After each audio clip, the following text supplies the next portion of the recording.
हम भारत महिमा ये जयशंकर जी प्रसाद द्वारा लिखित कविता देख रहे हैं। उसमें हमने जिस तरह से कल देखा कि वे भारत के उन स्वर्णिम दिनों के बारे में जो कि अतीत में भारत की स्थिति क्या थी, इस संदर्भ में उन्होंने पहले कुछ पंक्तियों में हमें बताया है। आज की इस युवा पीढ़ी को वे हमारे भारत के उस गौरवशाली इतिहास के बारे में, हमारे देश के अतीत के बारे में कि ये देश किस तरह से संपन्न था, इन बारे में वे बताना चाहते हैं और एक तरह से आज की इस युवा पीढ़ी को प्रेरित करना चाहते हैं। तो एक तरह से देखा जाए तो भारत महिमा हमारे भारत का गौरव गीत ही है। अब कल जो हमने पंक्तियों को देखा था, आज हम आगे देखते हैं। विजय केवल लोहे की नहीं, धर्म की रही धरा पर तुम, भिक्षु होकर रहते सम्राट, दया दिखलाते घर घर घूम। इन पंक्तियों के माध्यम से वे बताना चाहते हैं जयशंकर जी प्रसाद जी कि विजय केवल लोहे की नहीं, क्योंकि युद्ध इस धरती पर बहुत सारे लड़े गए और इन युद्धों में लोहे से बने हुए हथियारों का प्रयोग हुआ। प्राचीन काल से जो जितने सारे युद्ध लड़े, बहुत सारे युद्धों को हमने इतिहास में पढ़ा है और इन युद्धों में जो भी हथियारों का उपयोग हुआ है, उन हथियारों में लोहा इस्तेमाल हुआ था। लेकिन केवल लोहा ही नहीं, धर्म की रही धरा पर धूम, इस धरती पर जो युद्ध हुए हैं वे अपनी स्वाभिमान के लिए, अपने उस समय के अपने अपने राज्यों की अस्मिता के लिए और सबसे बड़ा अपने धर्म के लिए।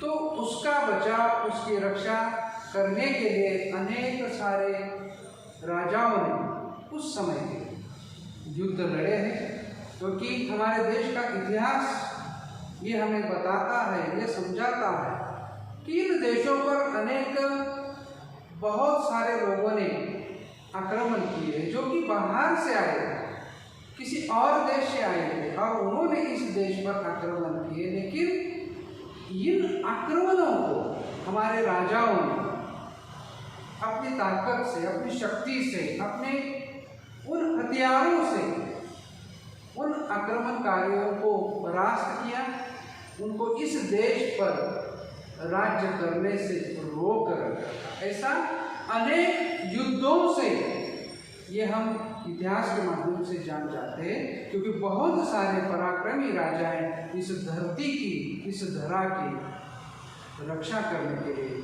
वे डटकर खड़े हुए, उन्होंने युद्ध लड़े।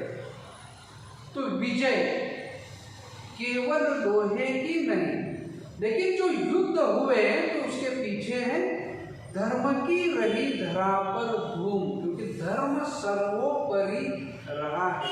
इस धरा मतलब इस जमीन पर, इस धरती पर, जिसको हम अपनी माँ कहते, ये हमारी मातृभूमि है और माँ की रक्षा करने के लिए, अपने मजहब की, अपने धर्म की रक्षा करने के लिए अनेक सारे लोगों ने बलिदान भी दिया हुआ है। इस धरती को बचाने के लिए वे न्योछावर भी हुए। तो आगे की पंक्ति में वे बताते, भिक्षु होकर रहते सम्राट, दया दिखलाते घर घर घूम। अब ये सीधी बात आती है सम्राट अशोक की ओर, क्योंकि वे चक्रवर्ती राजा थे, सम्राट थे। आज जितना हमारा भारत देश है, उसकी जितनी आज सीमाएं हैं, उससे भी कहीं अधिक ज़्यादा सीमाएं हमारे सम्राट अशोक की थी। इतना एक विस्तृत बहुत बड़ा राज्य उनके पास था, देश उनके पास था, उनकी सीमाएं अनगिनत थी और बहुत बड़े उस समय के राज्य का राजा या चक्रवर्ती सम्राट होने के बाद एक उस कलिंगड़ के युद्ध के बाद उनमें एक उनका मन परिवर्तन हुआ और फिर उसके बाद उन्होंने कभी भी युद्ध नहीं किया, बल्कि धर्म बौद्ध धर्मों को स्वीकार करते हुए उन्होंने उस धर्म को अनेक सारे लोगों तक, राज्यों तक, देशों तक पहुंचाने की कोशिश की और अपना पूरा जीवन लोक कल्याण में, लोगों के हितों के लिए, लोगों के जीवन में सुख और शांति लाने के लिए अपना पूरा जीवन व्यतीत किया। तो इस तरह के हमारे देश पर राजा ने भी जन्म लिया और ऐसे राजा भी हो चुके हैं कि भिक्षु होकर रहते सम्राट।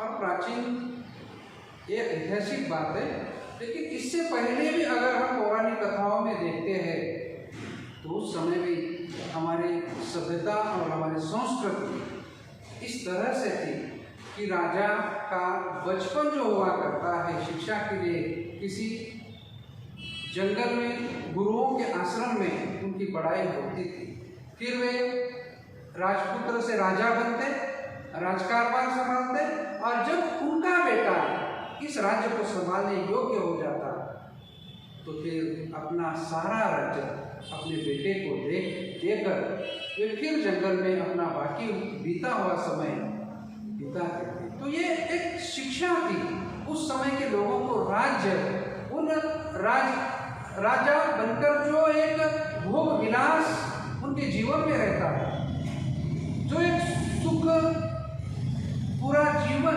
राजा बनने के बाद जिस समय तक वे राजा बनते उस समय तक जिन सुखों को वे राजा भोगते थे तो उन सबको त्याग कर फिर वे जंगल में जाकर अपना बाकी बचा हुआ जीवन बिताते थे। उस तरह की शिक्षा उनको बचपन में गुरु के माध्यम से, गुरु के आश्रम में मिलती। तो उसी तरह से यहाँ बहुत सारे ऐसे राजा भी हुए हैं जो लोगों के लिए उन्होंने अपना पूरा जीवन व्यतीत किया है।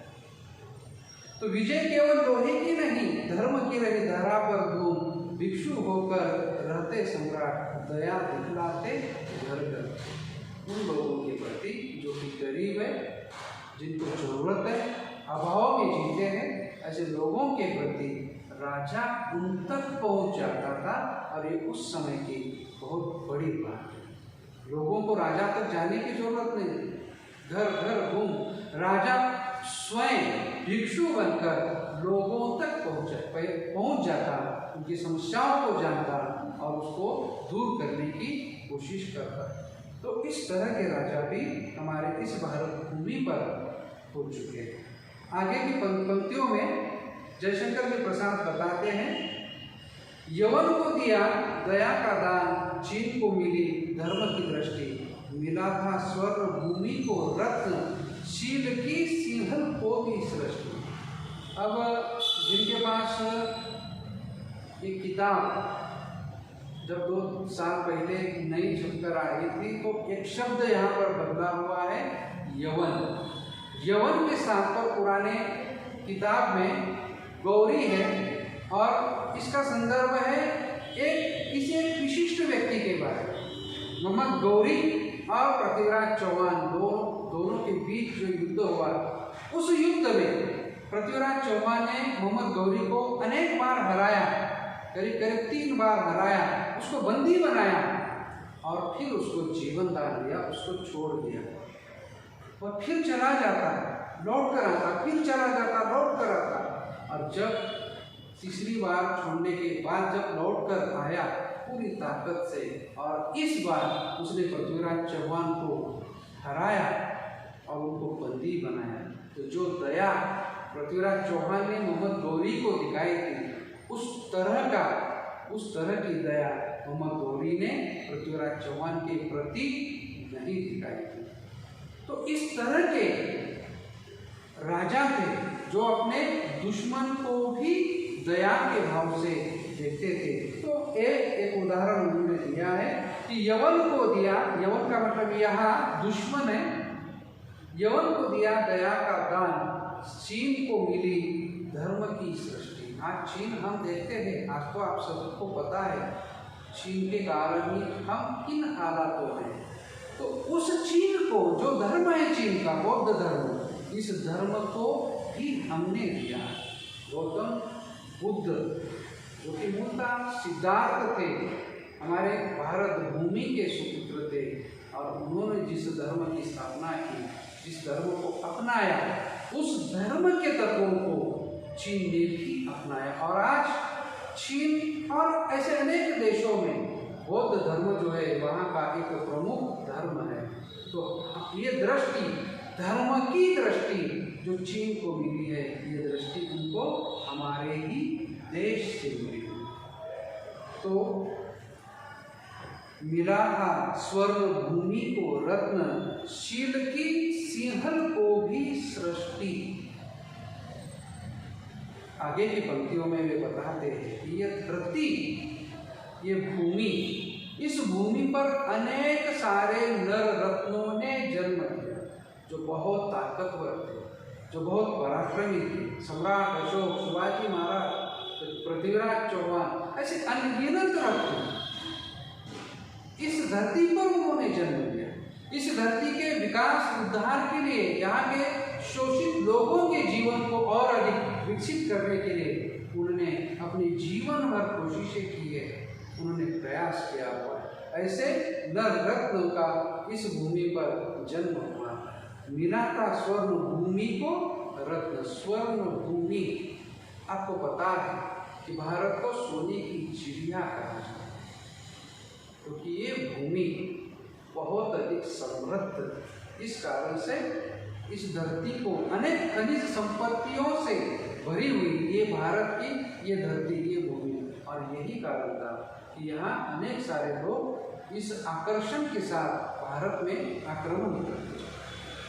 तो मिलाता स्वर्ण भूमि को रत्न, शील की सिंहल को भी सृष्टि। जो बौद्ध धर्मों के जो तत्व है, प्रज्ञा, करुणा, शील, और इस तरह के शील से ये तत्व हमने सिंहल, जो आज जिसको हम श्रीलंका कहते हैं, एक जो एक द्वीप है, ये एक जो एक समुंदर में एक बेट है, और आज के युग में वो जो देश है भारत के दक्षिण में श्रीलंका। तो ऐसा कहा जाता है सम्राट अशोक के पुत्र महेंद्र और पुत्री संघमित्रा, ये दोनों सम्राट अशोक के कहने पर बोधि वृक्ष की एक शाखा को लेकर श्रीलंका गए, और वहां जाकर उन्होंने बौद्ध धर्म की स्थापना की, उसका प्रसार किया, और इस कारण से उस देश में आज ये धर्म एक प्रमुख धर्म है। और उस धर्म के तत्वों से वहाँ के लोग अपना पूरा जीवन बिताते हैं, पीढ़ी दर पीढ़ी इस धर्म का पालन करते, उन नियमों का पालन करते। तो ये जो दृष्टि है धर्म की, धर्म के तत्वों की, ये दृष्टि हमने चीन को भी दी, हमने श्रीलंका को भी दी। सिंहल का मतलब श्रीलंका, जो कि आज है। किसी का हमने छीना नहीं, प्रकृति का रहा पालना यही, हमारी जन्मभूमि थी यही, कहीं से हम आए थे। हमने आज तक हमारे इतिहास की किताब में कभी ये नहीं देखा कि भारत के बहुत सारे, भारत में पराक्रमी राजा हुए, चक्रवर्ती सम्राट भी हुए, लेकिन उन्होंने किसी और देश पर आक्रमण नहीं किया, क्योंकि इसकी जरूरत नहीं थी हमें, क्योंकि प्रकृति ने, निसर्ग ने, जिसको हमने कल भी देखा, निसर्ग ने हमें इतना कुछ दिया हुआ है कि कहीं और जाने की कभी जरूरत हमको महसूस नहीं। बहुत कुछ साधन संपत्ति हमारे पास है, समतल भूमि है, सप्त सिंधु है जिसका उल्लेख कल हुआ था, सप्त सिंधु है, ये कृषि प्रधान देश है, और हम हमारे इस देश में इतने अनाजों की, अलग अलग तरह के अनाजों का यहाँ इतनी उपज होती थी, इतना अधिक प्रमाण में उत्पादन होता था कि हमें कहीं और जाने की कभी जरूरत महसूस नहीं थी। भारत में अनेक सारे लोगों ने आक्रमण किया, मोहम्मद खिलजी ने आक्रमण किया, मोहम्मद गोरी ने किया, बाद में अंग्रेज आए, पोर्तुगीज आए, फ्रेंच आए, अनेक सारे लोग भारत में अलग अलग लालच और कारणों से आए, आक्रमण किया, यहाँ से उन्होंने बहुत कुछ छीन कर लेकर भी चले गए। लेकिन निसर्ग ने हमें इतना कुछ दिया। नैसर्गिक ये जो स्थान है हमारा भारत का, ये स्थान इस तरह से है कि हमें प्रकृति बहुत कुछ देती है और हर साल देती है। हम नए नए तरीके से, पद्धति से हमारे देश में अपनी मेहनत से, भी यहाँ का किसान अपने खेतों में मेहनत करता है और इस कारण से वो अलग अलग तरह से यहाँ अनाजों का उत्पादन करके इस देश को समृद्ध बनाता है, आज भी और प्राचीन काल पहले भी। तो इस तरह से हमने किसी का छीना नहीं, प्रकृति का रहा पालना, ये लाडला निसर्ग का ये प्रांत, ये देश, ये जमीन, ये देश हमारा पालना लाडला। हमारी जन्मभूमि थी यही, कहीं से हम आए थे नहीं। हमारा इतिहास ये हमें कहता है, हमें बताता है कि हम आर्य वंश के लोग हैं और हम यही से थे। हमारे जो पूर्वज है तो कहीं से आए नहीं है, वो यही के थे। और हमारे जो प्राचीन काल से लोग गंगा नदी के तट पर, हमारे भारत में प्रमुखता दो संस्कृतियाँ थी, उत्तर भारत में आर्य संस्कृति और दक्षिण भारत में द्रविड़ संस्कृति। और ये नदियों के तटों पर इन संस्कृतियों का विकास हुआ और यही कारण है कि हमारे पास इतनी साधन संपत्ति थी कि हमें कहीं जाकर किसी से युद्ध करने की, किसी से छीनने की कभी जरूरत महसूस नहीं हुई। हम यहीं से थे प्राचीन काल से लेकर अब तक।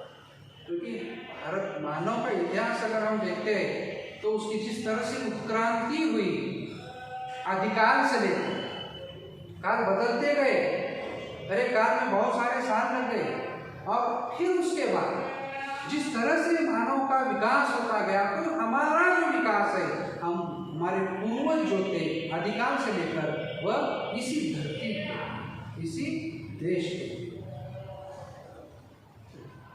चरित्र पुत भुजा में शक्ति, नम्रता रही सदा संपन्न, हृदय के गौरव में था गर्व, किसी को देख न सके विपन्न। चरित्र पुत, चारित्र्यवान पुत, यहाँ जन्म जिन जिन व्यक्तियों ने लिया है इस धरती पर, हमारे संस्कार ही कुछ ऐसे थे। हमारे ऋषि मुनियों ने जो वेदों के माध्यम से हमारे देश को एक संस्कार दिए हैं, हमारी संस्कृति ही इस तरह से बनी है कि राम जैसे लोग, शिवाजी महाराज जैसे लोग, ऐसे अनगिनत लोग हैं जिन्होंने इस धरती पर जन्म लिया और ऐसे अनेक सारे उदाहरणों से उन्होंने अनेक सारे आदर्श व्यक्ति के व्यक्तित्व को लोगों के सामने रखा है और जिनको देखकर हम सभ्यता के साथ संस्कृति को अपनाकर उसका पालन करते हुए इस देश में उस परंपरा को आगे बढ़ते हुए हर एक पीढ़ी इस तरह से जीती है कि वे लोग ताकतवर थे, शक्तिशाली थे, क्योंकि उनकी भुजाओं में ताकत थी, उनकी भुजाओं में शक्ति थी, लेकिन वे चारित्र्यवान, चरित्रपुत। यहाँ जितने लोगों ने जन्म लिया, जिनके पास ताकत थी, लेकिन उस ताकत का उपयोग कभी उन्होंने गलत तरीके से दुर्जनों पर कभी नहीं किया। तो चरित्रपुत, भुजा में शक्ति, नम्रता रही सदा संपन्न। इसके बाद भी उन लोगों के अंदर एक तरह से नम्रता थी, वे नम्र थे, ताकतवर थे, चरित्रवान थे और विनम्र थे। हृदय के गौरव में था गर्व, हर एक व्यक्ति के हृदय में अपने देश के प्रति एक गर्व महसूस करते थे, अपने देश के लिए कुछ भी करने के लिए हमेशा तत्पर और तैयार रहते थे। हृदय के गौरव में था गर्व, किसी को देख न सके। अनेक सारी सुविधाओं में जीने के बाद भी हमारे जो राजा हुआ करते थे वे इतने चारित्र्यवान थे, इतने सद्गुणी थे, इतने संस्कारों से संपन्न थे कि वे गरीबों को देखकर उनके हृदय में दुख होता था, उनके हृदय में पीड़ा होती थी और गरीबों के दुखों को दूर करने की वे हमेशा कोशिश करते थे। ऐसे राजा हमारे देश में, अनेक सारे राजा हमारे देश में हो चुके हैं। हमारे संचय में था दान, आगे की पंक्तियों में हमारे संचय में था दान, अतिथि थे सदा हमारे देव। संचय, हम जो पैसे जमा करते, हम जो कमाते, और ऐसे आज भी अगर हम देखते हैं दान की वृत्ति, हम जो कमाते हैं उसमें से कुछ हिस्सा गरीबों में बांटना, यह है दान की वृत्ति। और ये सीख, ये संस्कार हमें अपने पूर्वजों से मिले हैं। तो किसी एक व्यक्ति के पास बहुत कुछ है, साधन संपत्ति है, बहुत कुछ उसने जमा किया है, कमाया है, लेकिन वो अपने तक सीमित नहीं रहता, बल्कि उसमें से कुछ उन गरीबों के लिए, उनके दुखों को, जीवन के दुखों को दूर करने के लिए वो अपने धन से, संचित धन से वह उसको देकर उसके जीवन के उस पीड़ाओं को दूर करने की कोशिश करते थे। ऐसे लोग हमारे देश में थे और आज भी इस तरह से उन लोगों से प्रेरणा लेकर आज भी हम उसी संस्कारों से हमारे समाज के लोगों को आगे बढ़ते हुए देखते हैं।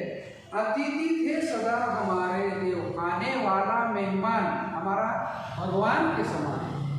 और आज भी हम इस ब्रीत को, इस वाक्य को, इसका हम पालन करते हैं, क्योंकि किसी भी घर में, किसी देश में, किसी और देश से हमारे देश में आने वाला व्यक्ति, हमारे घर में आने वाला व्यक्ति, हमारा जो मेहमान होता है वह हमारे लिए भगवान के समान होता है। और इस बात का पालन हम प्राचीन काल से लेकर आज भी इस आधुनिक युग में भी हम इसका पालन करते हैं।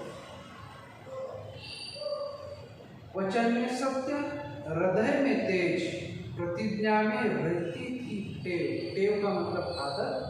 वचन में सत्य, ऐसे अनेक सारे लोग भारत में हुए हैं, ऐसे अनेक राजा, राजा हरिश्चंद्र जैसे, कि वचन अगर दे दिया तो प्राण जाए पर वचन ना जाए, इस तरह से उनका जीवन बीत सकता है। इस तरह के संस्कार उन पर हुए थे कि वे वचन का पालन करने के लिए अपने प्राणों की आहुति देंगे, लेकिन वचन को कभी नहीं तोड़ेंगे। तो ऐसे संस्कार और ऐसे लोग हमारे इस देश में बहुत सारे हो चुके हैं, क्योंकि वचन जो देना है तो सोच कर देते, और एक बार दिया तो फिर उसका पूरी तरह से पालन भी करते थे। ऐसे लोग हमारे भारत में थे और आज भी है। वचन में सत्य, हृदय में तेज, प्रतिज्ञा में रहती थी टेव। आदत, बहुत सारे लोगों को ये आदत थी प्रतिज्ञा करने की, वचन देने की और उसका पालन करने की। ऐसा नहीं था कि कसम खाकर झूठी, कभी नहीं। जब भी कोई वचन दिया, कभी प्रतिज्ञा की या किसी को कुछ देने की बात कही, तो अपना उस वचन का पालन पूरी तरह से उन्होंने किया है और उसको, उस शब्द को जो दिया है उसको पूरी तरह से निभाया भी है।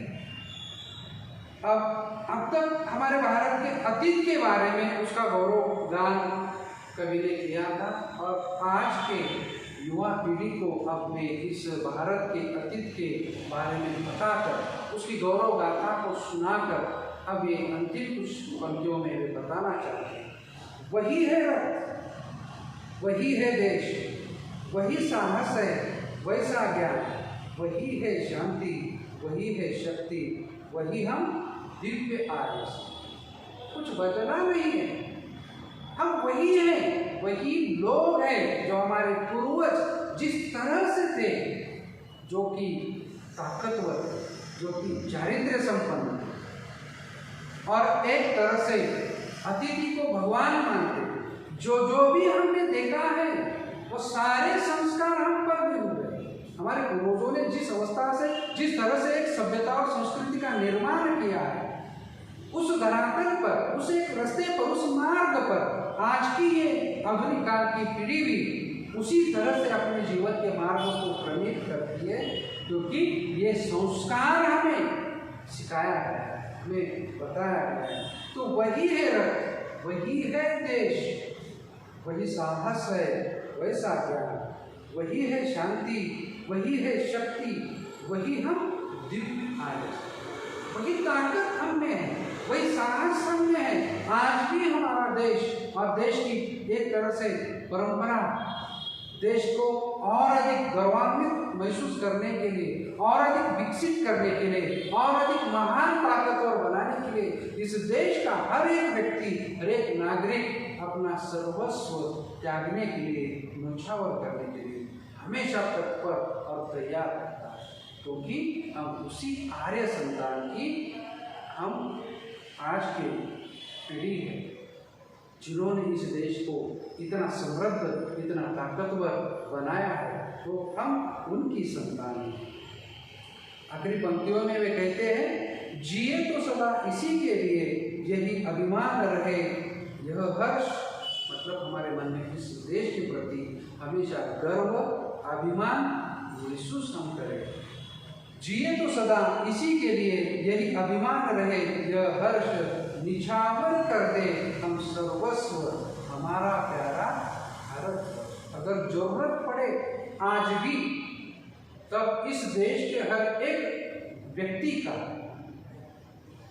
कर्तव्य बनता है कि अपना सर्वस्व इस देश के लिए न्योछावर कर दे, या अपने आप को भी न्योछावर कर दे, बलिदान दे दे, लेकिन इस देश पर किसी तरह की कोई आँच नहीं आने दे। ये हम अपने पूर्वजों को देखकर हम इस बात को समझते हैं, इस बात को सीखते हैं, और इस तरह के संस्कार हम पर हुए हैं कि अगर कोई संकट, कोई मुसीबत इस देश पर आती है, तो हम अपना सर्वस्व त्याग कर इस देश की सुरक्षा के लिए हमेशा तत्पर रहेंगे, और इस देश के प्रति हमारे मन में हमेशा एक गौरव रहेगा। हमारे प्राचीन लोग, जो प्राचीन काल से इस देश में जिन जिन लोगों ने इस देश को और अधिक गौरवशाली बनाने के लिए ये अपना जीवन बिताया है, उन लोगों के प्रति भी हमारे मन में एक प्यार की, स्नेह की और गौरव की भावना